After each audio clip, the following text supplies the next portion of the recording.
Dear students, I am Dr. Bhagat Singh, assistant professor political science, government girls college बारा। आज हम BA तृतीय वर्ष प्रश्न पत्र द्वितीय इकाई द्वितीय के अंतर्गत सचिवालय एवं अंतर्राष्ट्रीय न्यायालय विषय पर अध्ययन करेंगे। सचिवालय एवं अंतर्राष्ट्रीय न्यायालय दोनों ही संयुक्त राष्ट्र संघ के प्रमुख अंग हैं। सर्वप्रथम हम सचिवालय का अध्ययन करते हैं। सचिवालय यूएनओ का मतलब है यूनाइटेड नेशंस ऑर्गेनाइजेशन, संयुक्त राष्ट्र संघ का एक ऐसा अंग है जो यूएनओ के सभी अंगों को जोड़ने का कार्य करता है। यह यूएनओ की समस्त राजनीतिक आर्थिक गतिविधियों का प्रमुख केंद्रीय स्थल है। संयुक्त राष्ट्र संघ का जो सचिवालय है उसका प्रमुख महासचिव होता है। सचिवालय के प्रमुख को क्या कहते हैं? महासचिव, जो 5 वर्ष के लिए महासभा व सुरक्षा परिषद की सहमति से चुना जाता है। अर्थात महासचिव का कार्यकाल यानी उसका जो टर्म है वो 5 वर्ष होता है और महासभा व सुरक्षा परिषद के 5 जो वीटो पावर राष्ट्र हैं उनकी सहमति होना भी जरूरी है।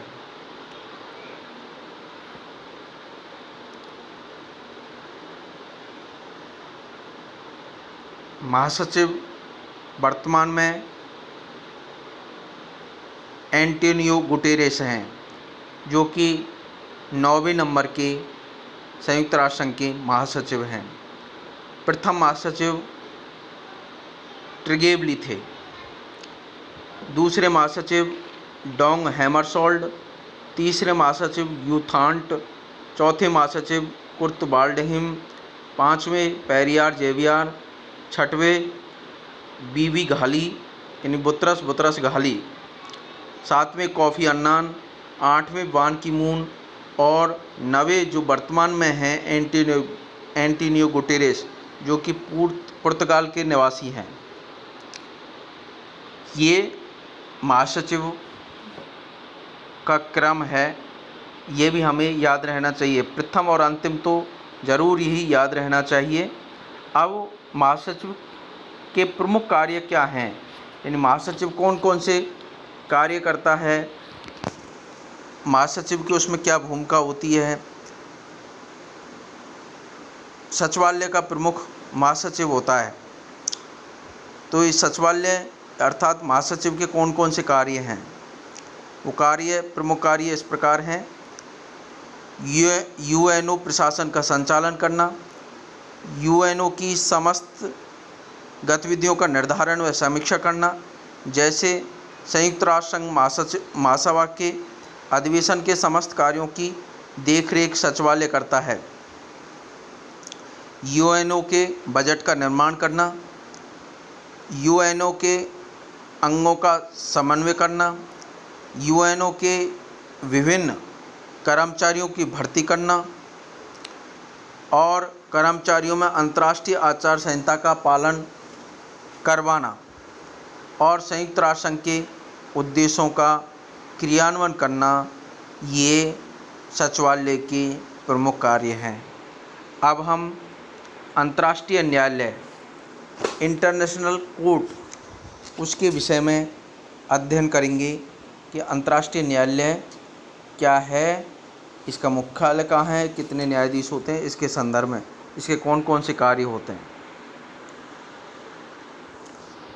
अंतर्राष्ट्रीय न्यायालय सर्वोच्च न्यायिक संस्था है जिसका मुख्यालय हेग जो कि नीदरलैंड में है।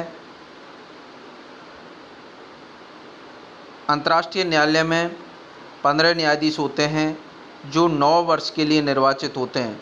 यानी न्यायाधीशों का कार्यकाल 9 वर्ष होता है और ये न्यायाधीश अपने में से ही 2 अध्यक्ष व उपाध्यक्ष का निर्वाचन करते हैं।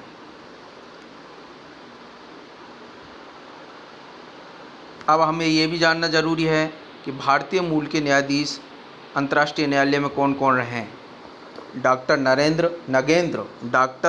नगेंद्र जो कि राजस्थान के निवासी हैं, डूंगरपुर के, ये भी अंतर्राष्ट्रीय न्यायालय के न्यायाधीश रहे हैं।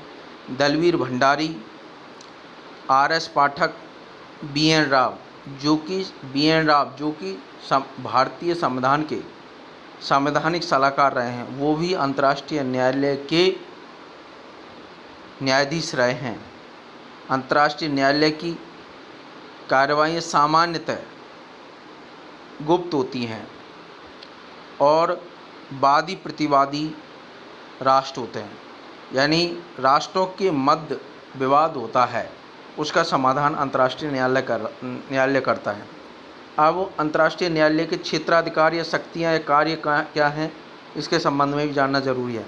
अंतर्राष्ट्रीय न्यायालय के 3 प्रकार के क्षेत्राधिकार या कार्य हैं: अनिवार्य क्षेत्राधिकार, परामर्शदात्री क्षेत्राधिकार और ऐच्छिक क्षेत्राधिकार। अनिवार्य क्षेत्राधिकार के अंतर्गत UNO से संबंधित किसी संधि व समझौते पर हस्ताक्षर करने के बाद यदि कोई राष्ट्र उसका पालन नहीं करता है तो न्यायालय उसे दंड दे सकता है। परामर्शदात्री क्षेत्राधिकार के अंतर्गत विभिन्न अंगों यानी UNO में टकराव की स्थिति में परामर्श देने का कार्य अंतर्राष्ट्रीय न्यायालय करता है। जैसे शांति के लिए एकता प्रस्ताव को लेकर जब सुरक्षा परिषद व महासभा में टकराव हुआ तो इसे अंतर्राष्ट्रीय न्यायालय ने दूर किया। सामाजिक आर्थिक परिषद व महासभा के टकराव में भी समय समय पर अंतर्राष्ट्रीय न्यायालय ने परामर्श दिया है, लेकिन परामर्श नैतिक रूप से बाध्य होता है पर कानूनी रूप से अनिवार्य नहीं होता, कानूनी रूप से बाध्य नहीं होता है। अब ऐच्छिक क्षेत्राधिकार, इसमें वादी और प्रतिवादी दोनों अपनी इच्छा से न्यायालय में जाते हैं। कहने का तात्पर्य यदि राष्ट्रों के मध्य विवाद होता है तो राष्ट्र जो कि एक दूसरे के विरोधी हैं, वादी प्रतिवादी हैं, वो अपनी इच्छा से न्यायालय में जाते हैं। वह न्यायालय में जाने के लिए दोनों की अनुमति अनिवार्य है। जैसे इंडोनेशिया में और मलेशिया में विवाद की स्थिति में दोनों ही अंतर्राष्ट्रीय न्यायालय में अपना सुनवाई के या फैसले के लिए अंतर्राष्ट्रीय न्यायालय में गए थे। तो ये अंतर्राष्ट्रीय न्यायालय के 3 प्रकार के क्षेत्राधिकार एवं शक्तियाँ: अनिवार्य क्षेत्राधिकार, परामर्शदात्री क्षेत्राधिकार और ऐच्छिक क्षेत्राधिकार।